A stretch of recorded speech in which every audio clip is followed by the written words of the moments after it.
Your Steve Jones Show podcast will start shortly. The Steve Jones Show podcast is sponsored by Brewers Outlet, your beverage supermarket on Reagan Street in Sunbury.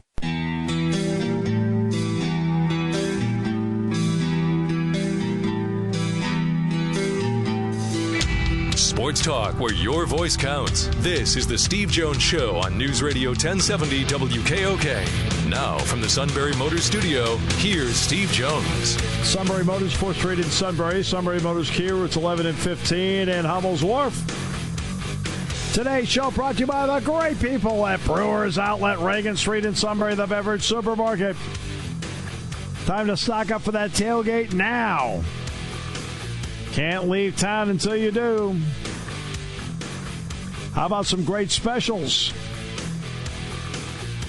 Ham's regular and late 30-pack cans, $11.95. Red's Raspberry 12-pack bottles, $9.95. Great selection of local snacks now available from Schaefer Venison and Pardo's Perky Peanuts. Pickle Bar, of course, second to none. We know that. At Brewers Outlet, Reagan Street in Sunbury, the beverage supermarket. Bill Kantz in a moment on the 82 national champion Nittany Lion football team. But first, our play-by-play call of the day. Hunt stays in the backfield to right of Alex Smith. Now he brings Tyreek Hill in motion. They fake the jet action.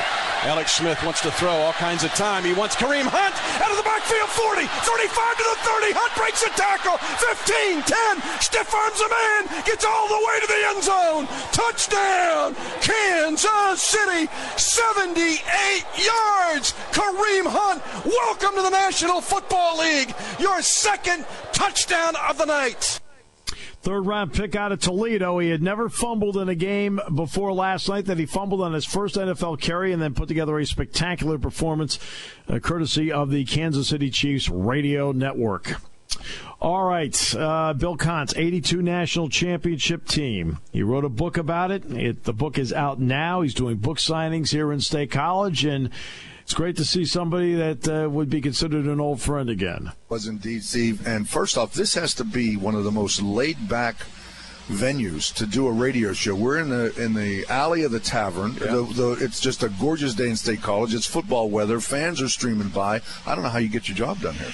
We're trying to somehow focus here. I get now. it. The two of them over there. I see them. Very good. Them. Anyway, pleasure to be here. It's a pleasure to have you here.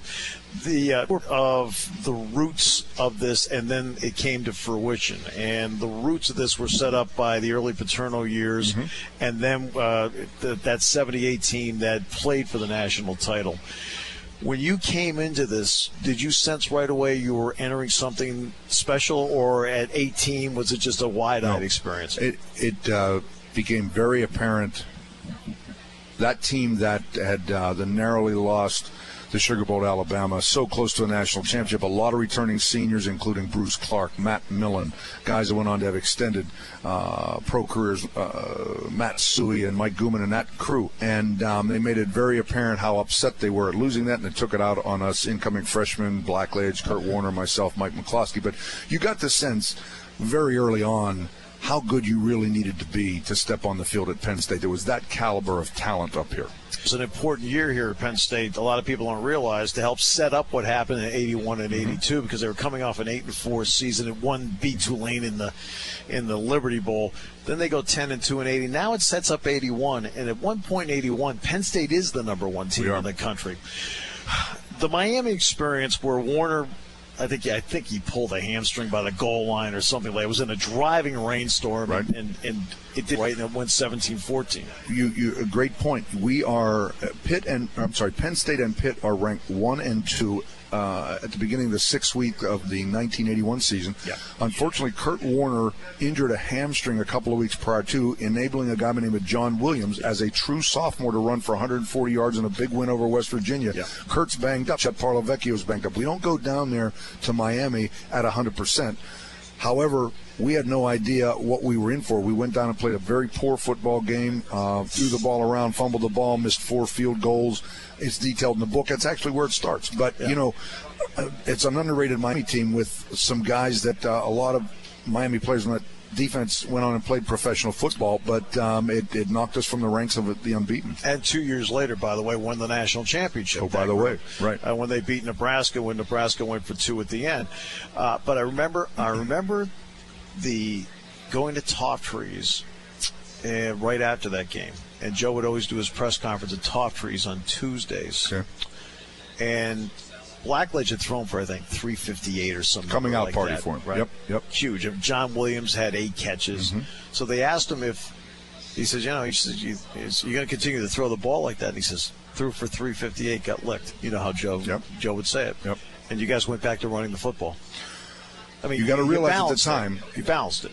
Think about this interior wall. The 2 guards in the center, Sean Farrell, Jimmy Romano, and Mike Munchak. 2 number 1s and a number 2. Hall of Famer.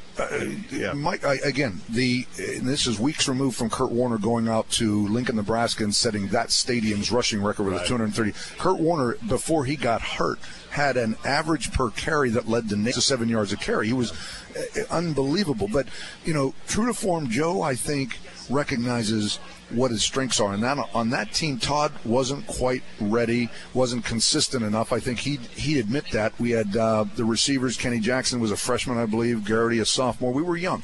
So he went back to basics, if you will.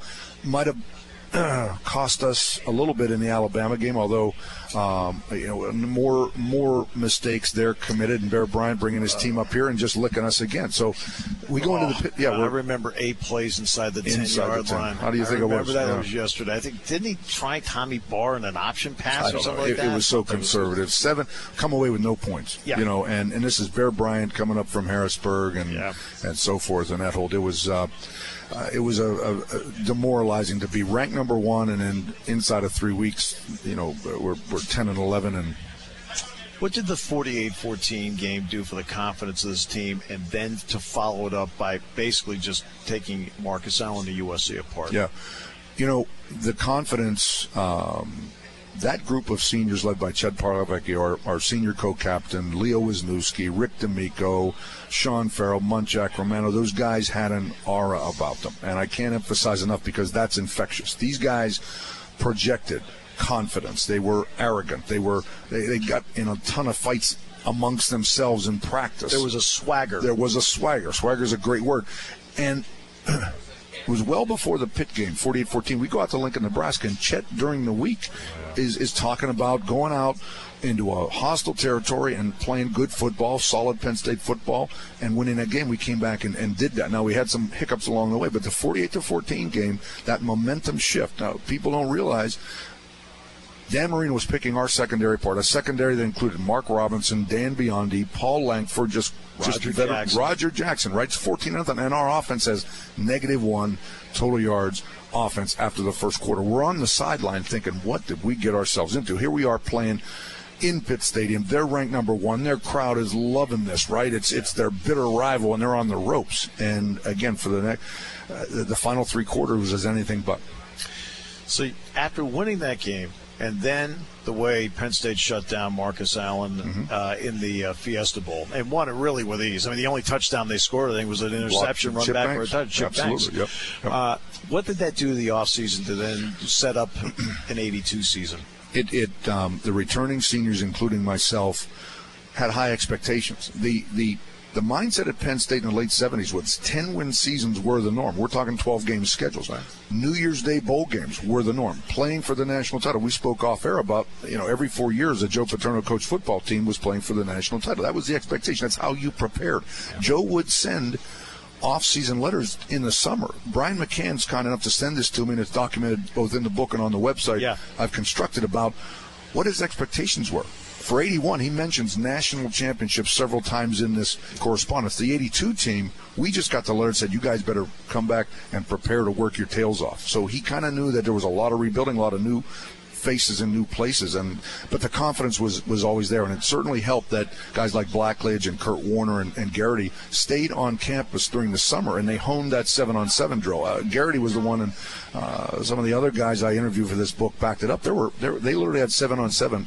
They organized themselves. I think Todd organized it themselves literally every day. So the timing of the passing game was there from day one at training camp. And in the first 4 games of the season, they came out and threw the ball. I mean, it was dubbed Air Paterno to open up. It was a shootout with Maryland, 39-31 with Boomer Esiason. And then you get to the Nebraska game. Mm-hmm. If you're going to sit down and talk about let's really shorten the list. The 5 greatest games in the history of Beaver Stadium. That is somewhere in your 5. It may be 1 for some, it may be 3, but that's one of the 5. That was a big week. I remember this. The rumor was going on that Blackledge got hurt in practice. Wow, I hadn't heard that. Yes. Wow. The rumor was that Blackledge got hurt in practice. I see. And it used to be, remember, freshman football still happened at that time. Yeah. It was over the Flower Garden fields. I remember that. And everybody saw Blackledge standing there, and they went, oh, he doesn't have a... Yeah, well, if he was injured, his shoulder was sore from throwing all the touchdown passes. I mean, the first 3 games, 4 touchdowns in each of the 3 wins over Temple, Maryland, and Rutgers, all at home. Yep. An aerial display. Kenny Jackson was quoted as saying, it's like night and day around here. And he's exactly right. Now, that didn't bode so well for an offensive line that was... At that point, we had Mark Battaglia starting his 3rd or 4th game ever as a 5th-year senior. We moved Dave Laub and Pete Spiros from tackle to guard. Ron Heller, a former tight end. A lot of inexperience, and it showed early on. Because Munchak actually could have come back for a year, but Mike decided, he got his degree, and at that time, if you got your degree, you could enter the draft, and Mike did that, so he did not come back for that. It helps when you go to I think it was the Olympia Bowl. Olympia Gold Bowl in San Diego. And just flattens everybody he sees and just rockets up the draft chart to be the 7th or 8th player picked in the draft, and the rest speaks for itself. He's an NFL Hall of Famer. I lined up right next to, and that's the other thing. In addition to the arrogance and the confidence, you did not want to play poorly in their presence because they would make it very clear to you what the expectation was. You got better because you witnessed it, as well as saying, look, we expect to run for 300 yards, and we plan to win this football game. If you're not holding up your end of the rope, we're going to let you know about it. Well, the game with Nebraska, Penn State was far more dominant than people realize. I mean, there were 2 touchdowns called back on penalties. Remember, Garrett? I think Garrett scored both of them. They got called back. 1 to Kurt Bowman, 1 to Garrett. You're right. Got called back, and there were 4 missed field goals. Yes. People forget Massimo Manca. And an extra point at the end. Yeah, well, that's what I was just going to say. Massimo Manca had like the nightmare of all nightmare days. He missed 4 field goals, and then on the game one where everybody's all happy, and he missed the extra point too. Right. I mean, on national TV, no less. You get the final drive, and this part's from memory. That Nebraska kicked off after Turner Gill scored. Correct. And they got a 15-yard penalty on sportsmanlike conduct. So you start from the 35. Yep. Talk about what's the huddle like. What's the huddle like? Even before we're in the huddle, we're on the sideline, and Battaglia pulls the offense together, and it's just a reaffirmation of what we've done all day. And it's like, look, fellas, we have enough time to do this. They haven't stopped us. We're going to get this thing done. Blackledge gets in the huddle, and Ron Heller's quoted book as to how captivated he was at how calm Blackledge was, how he's reinforcing exactly what Mark was saying in a matter-of-fact fashion. Now, in that environment, the fans are going crazy. We got a shot at this, right? We got 65 yards away from pay dirt. And it was so methodical to see how he ran the offense. He was so sharp, so accurate. Last week with McSorley and Akron, I saw that. It was amazing how so many guys in stride. Yeah. Todd's doing this under intense pressure. Yeah. And it was a thrill to be. First off, we're so tired because at that point we had rung up about 450 yards total offense against a decent Nebraska defense, but it's up and down the field for most of that time. But a thrill to be part of it, and all I remember and what I detail in the book is that the sidelines are lined with people. It seemed like 6 or 7 deep. It was as if the stadium security either were so caught up in it they were watching themselves or they had gone home early and didn't want to be part of it. A truly phenomenal ending to a game. The only 2 catches of Kurt Bowman's career. Both touchdowns. In that game. Then Alabama. I mean, you're the better team. And that's the one where Mark Robinson got hurt in the game. People forget Mike Suter filled in for him, and Mike picked off a pass in the game. It's right there in the book. 6 or 7 tackles. Yeah, right. At a big game. Yeah. And he's only remembered for Ralph Giacomo finding his backside. Isn't that what society does to us? They only and it's so funny. And I give the book away, but Mike gets off the plane, and his brother calls him, and he says, ESPN is calling. Now, ESPN is just in its infancy, right? A couple years old. But ESPN is calling Mike Suter the loneliest man in college football. Now, you got to know Mike. And when he comes back this weekend, he handled it with such class. And it's just people don't realize the guy had never been the personal punt protector, minimal snaps in practice. Because it was Mark. Right. Mark was the personal punt protector, I think. I think he was. In fact, that's exactly right. But we go down there high.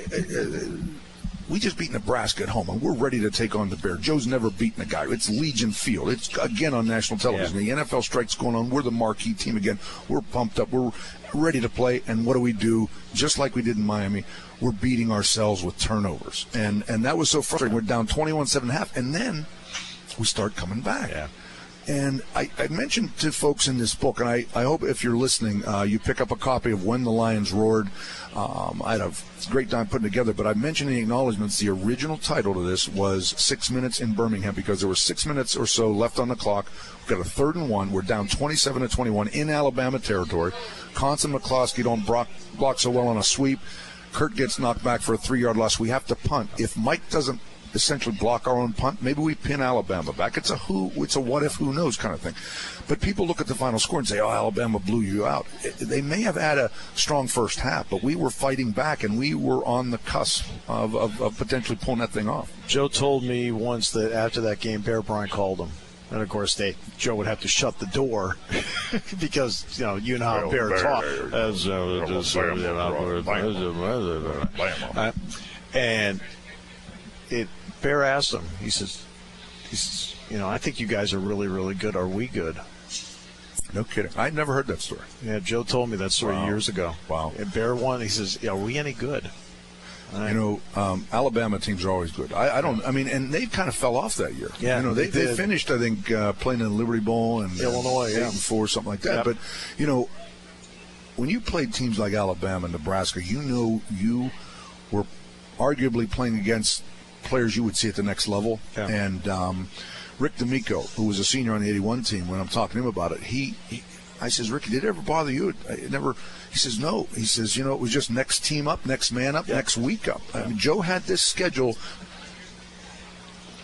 in such a way that he was going to prove to people whether or not the grand experiment He scheduled a national championship schedule. He created his own college football playoff 30 years before it ever existed. That's a great point, because then you start with Syracuse, and now you start on the comeback trail. I mean, there's a determination on this football team. We're not going to let it. That's it. We're not going to let anything happen from here on out. It starts with Joe Coles. In that locker room, we're all sweaty, dog-tired, high humidity, and just beaten down. We're like, how do we come down here and play as poorly as we did? It's 42-1. And he gets up on his stool and delivers as emphatic and impassioned a speech as I've ever been part of. And I've been in locker rooms with Joe Paterno, Sam Ratigliano, Marty Schottenheimer, Jim Mora. Cole's speech. And it'll be on campus this weekend. And I hope people recognize what Joe Coles did to literally inspire his teammates. And we got showered and dressed, and even before that plane landed in Harrisburg, we had a mindset that when we next step on the practice field, it is going to be a work ethic, and we're going to put in extra time.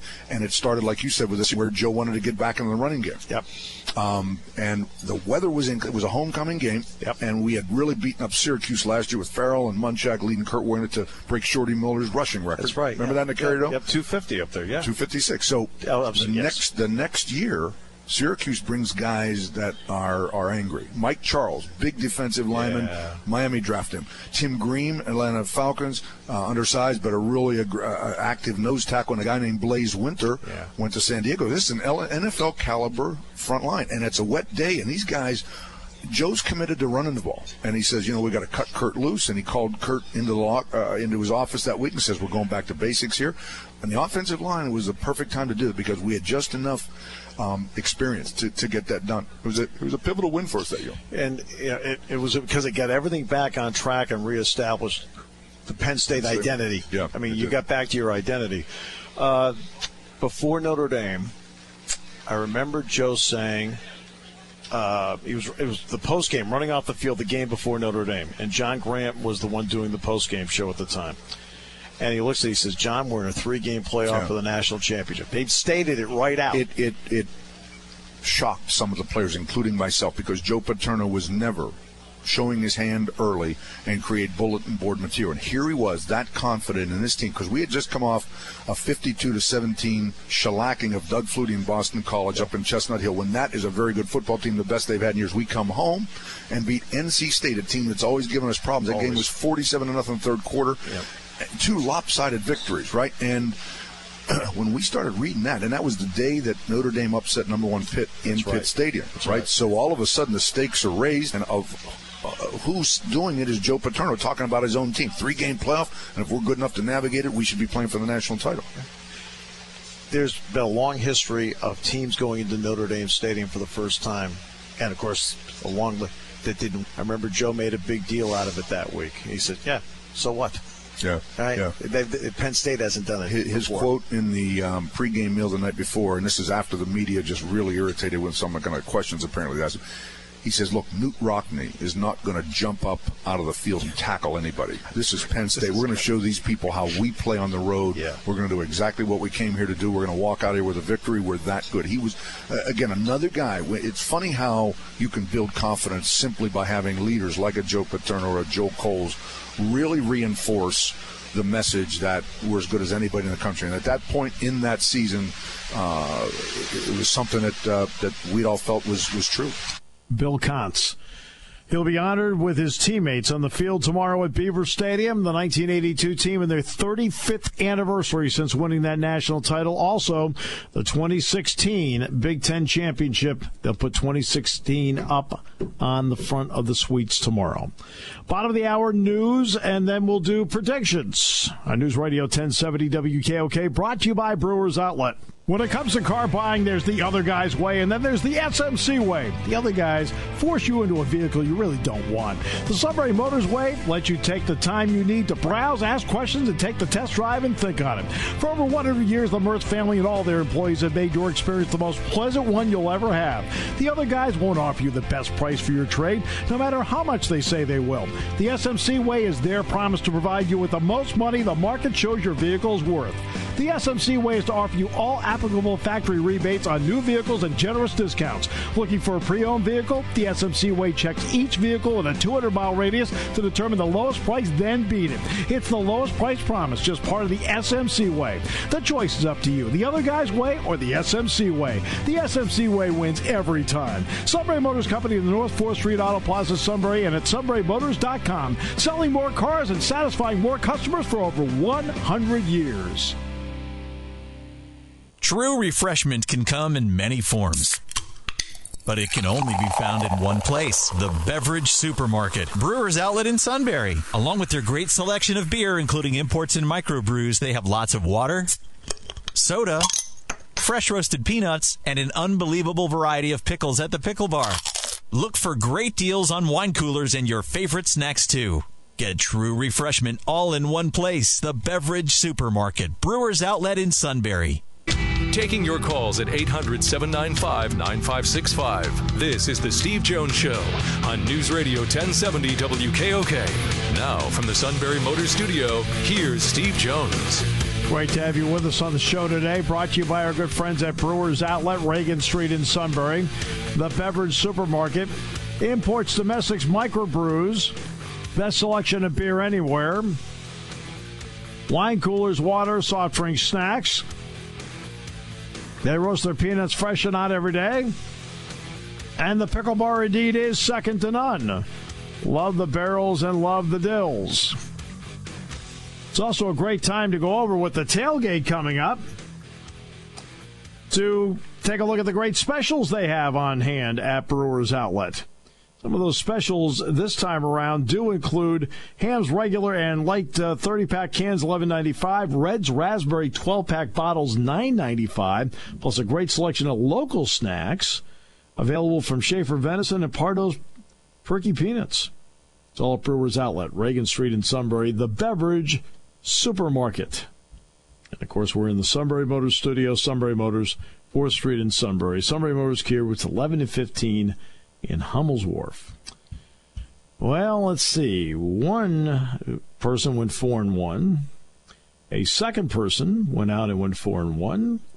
And some massive idiot went 2-3 in the opening week of the season and is 2 games behind. Sorry, it's almost man. if It's almost as if that dude didn't even try. I couldn't stop laughing every game. I'm sorry. You did really good. No, I didn't. No, I did. You got two right. That's good. Well, I got Virginia Tech right. That one I got right. Yeah. Well, I had the upset special of the season. I don't know if I'm going to be able to top that with taking Maryland over Texas last week. That blew my mind. Oh, my gosh. Texas has major problems. Major problems. Have you ever seen a powerhouse school like that just totally collapse? Well, Baylor lost last week.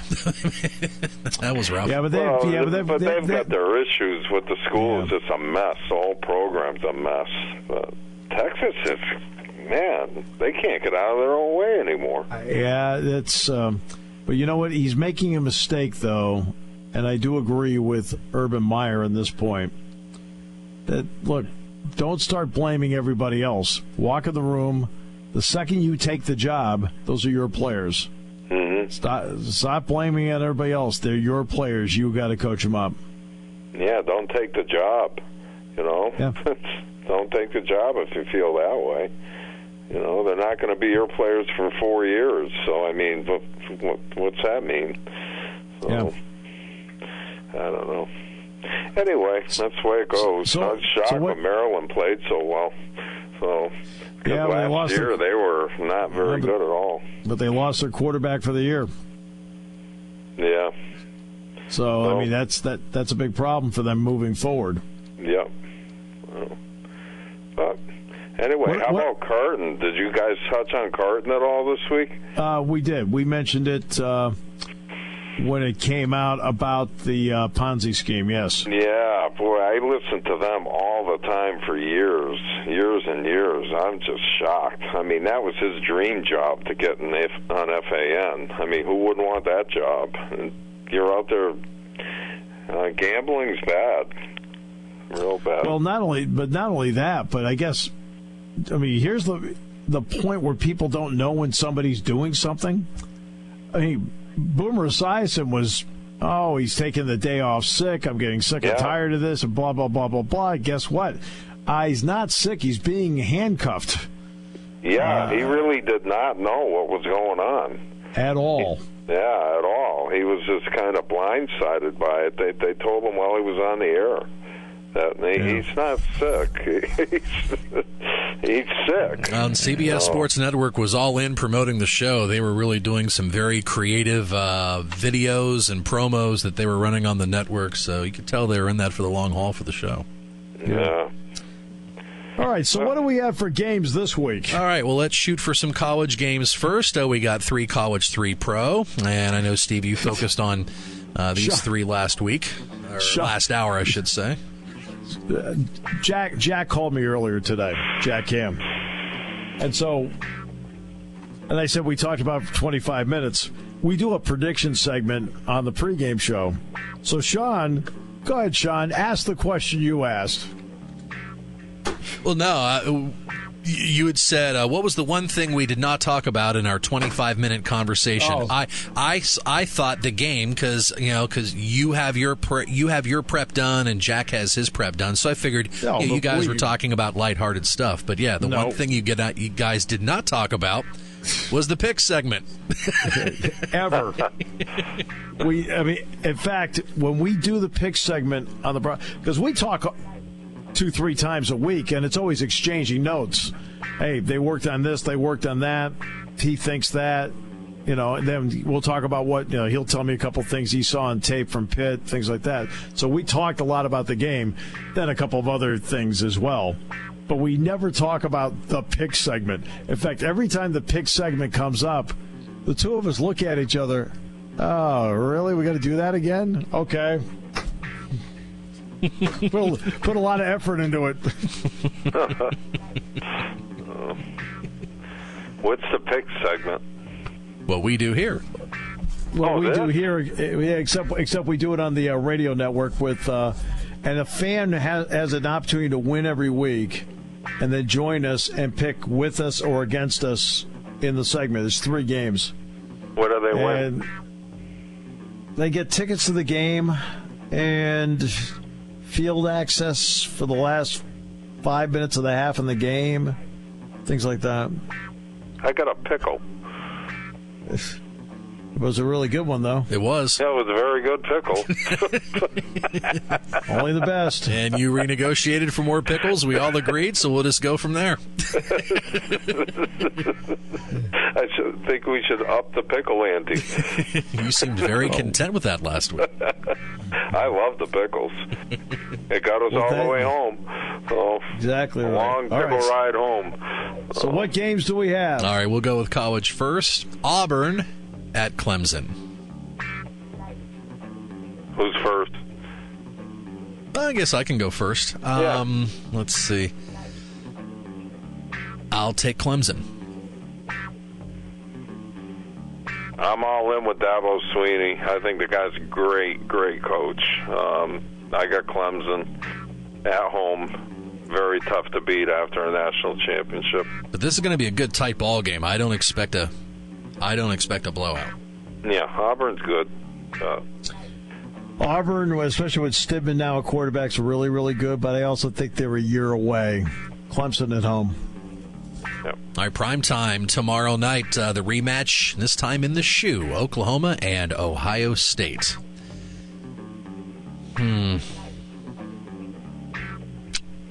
I'll go Ohio State just because of that D-line. The tendency to look at last year's game and say, boy, Ohio State had just got their number. Well, Baker Mayfield back, I like Oklahoma. I think Oklahoma's going to steal this one. I just want to see how Baker... I was not impressed by Ohio State last week at all. I just want to see how Baker does against that D-line. True. See how composed he'll be. True, but he's got a big offensive line back in front of him from last year. So it's going to be a great game, and Oklahoma's pissed off. So they were embarrassed last year at home. I just think they're going to want to return the favor, and I don't think Ohio State's recovered from that shellacking they took at the hands of Clemson last year. They look like they don't want to make a mistake when they're on the field. And anyway, it's an observation from the East. You know how I feel about Big 12 defenses in non-conference games. If you gave me a choice between a Big 12 defense and the Maginot line, I would select the Maginot line every single time. Check your World War II history. It'll help you out with the joke. Ohio State wins by 14. Wow. Okay, there's a bubble game right there. All right, and we will go west. Stanford and USC. I'm going to go with the Trojans. Me too. USC had a tough game last week with Western Michigan. I saw some of it, and that was tough. But Western Michigan's good. Stanford had a cakewalk, so Stanford hasn't been tested yet. I got USC. Yeah, I'm going with USC. I watched a good chunk of that game last week on Pac-12 Network. They didn't play well, and they do have some deficiencies, but I'm not sold completely on Stanford either, so USC. All right, that's our triple play for college. Now we move on to the pros for Sunday. This will be the debut of Tony Romo and Jim Nantz on CBS, Oakland and Tennessee. Great matchup. Great matchup with quarterbacks. I mean, if you're comparing quarterbacks, obviously Derek Carr better than Marcus Mariota, but his star, his arrow is pointing up. It's a toss-up. But what is it? I think what's the spread running? Is it 2? I think Oakland may be getting 2, but I'm going to take Tennessee. I'm banking on Marshawn Lynch is going to be the same player. He's had a year off to rest, and with Marshawn Lynch, Oakland can be a great team. And with Mack at linebacker, I like Oakland in this one. I've never been a big Marshawn Lynch guy. I never have. God, he carried Seattle. I just never have been a big Marshawn Lynch guy. I think like Oakland Skittles. Yeah. Oakland, I will agree with Matt Millen. Matt Millen, who did the Raiders preseason game, said Oakland will go as far as their defense. I agree with that. I think Oakland will win this game. All right, next we got from Lambeau, Seattle and Green Bay. I'm going to go with the Seahawks. Cool. It's going to be a big old week here. I'm not going to bet against Aaron Rodgers at home. And to me, this is one of those years for a great quarterback like Peyton Manning had. You want to be considered one of the greats, you're going to have to win more than one Super Bowl.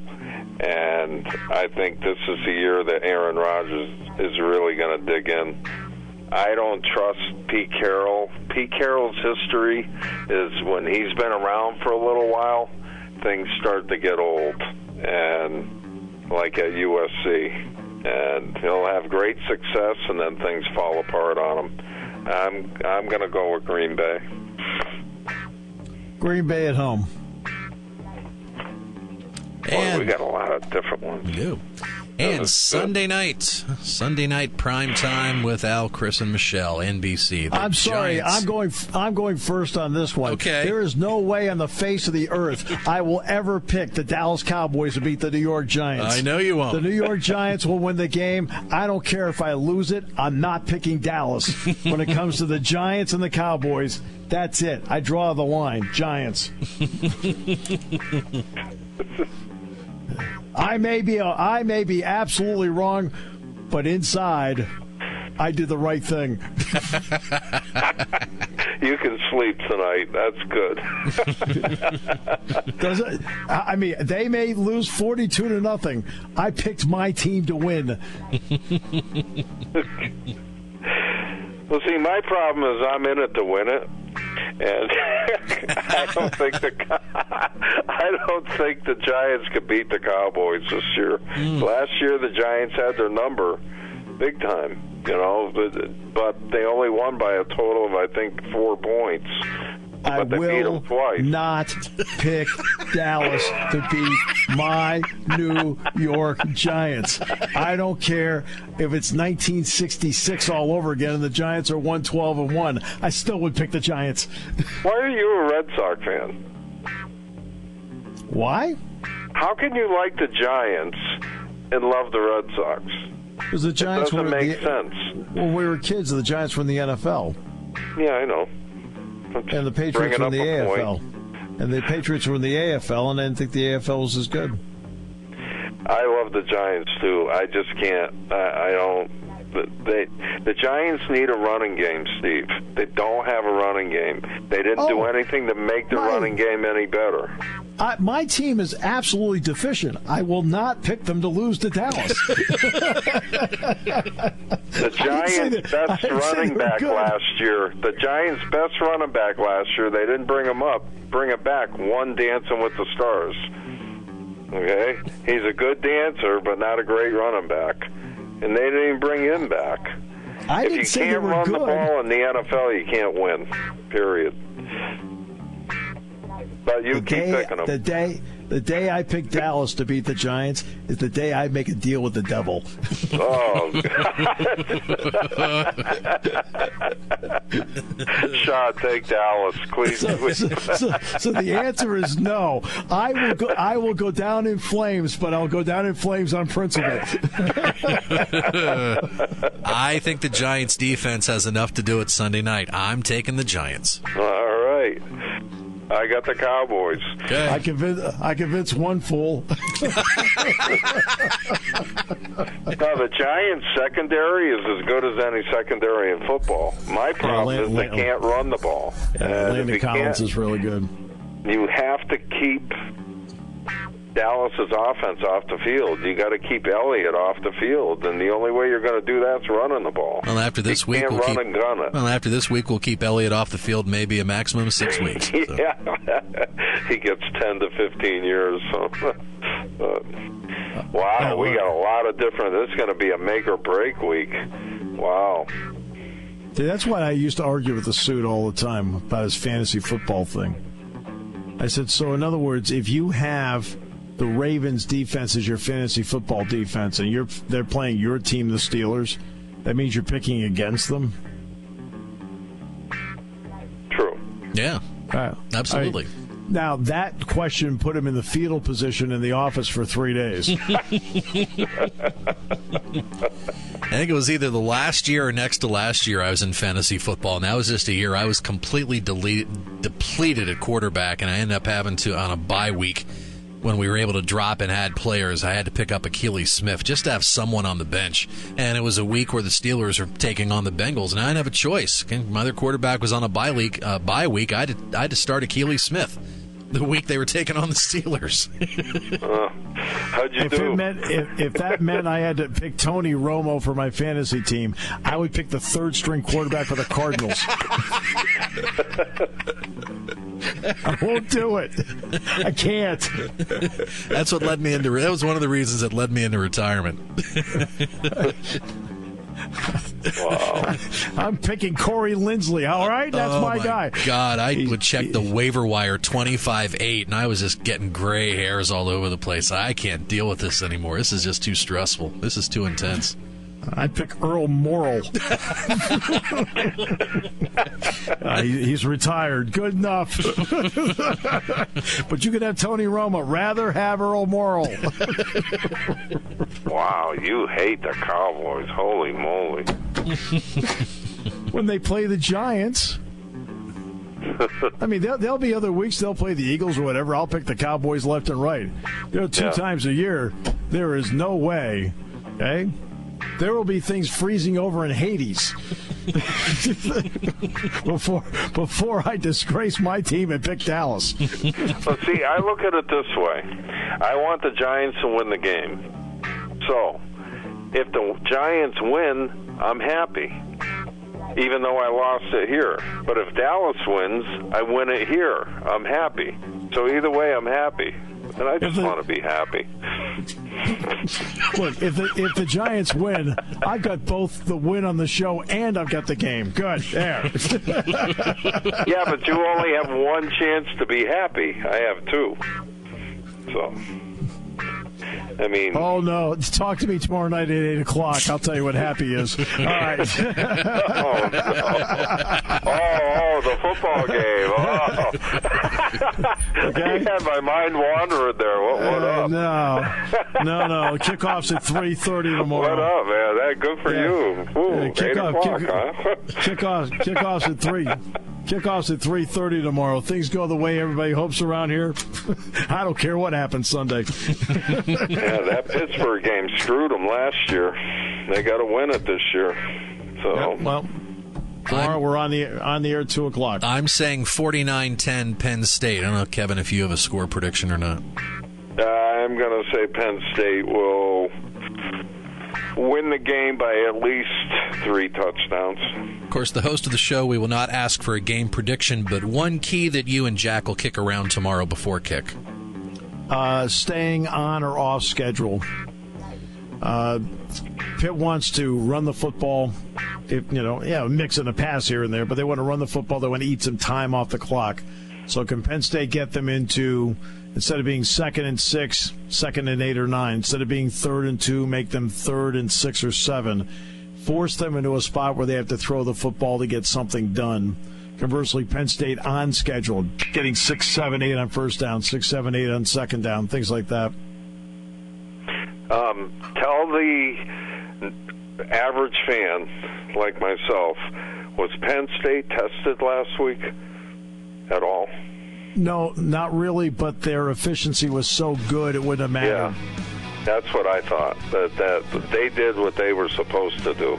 And they blew them out. Yeah. And I think it's one of the things tomorrow is Penn State dictating the tempo in this game on both sides of the ball. They do that, then a lot of people are going home happy. Yeah. Well, we'll be listening to you because we're going to be on the road driving. Good. So we'll have you on. Are you on Sirius or on WKOK? We're on Sirius and WKOK. We're on both tomorrow. Got them both covered. All right.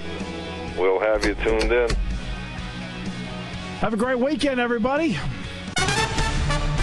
We are your home for the Philadelphia Phillies. News Radio 1070 WKOK Sunbury.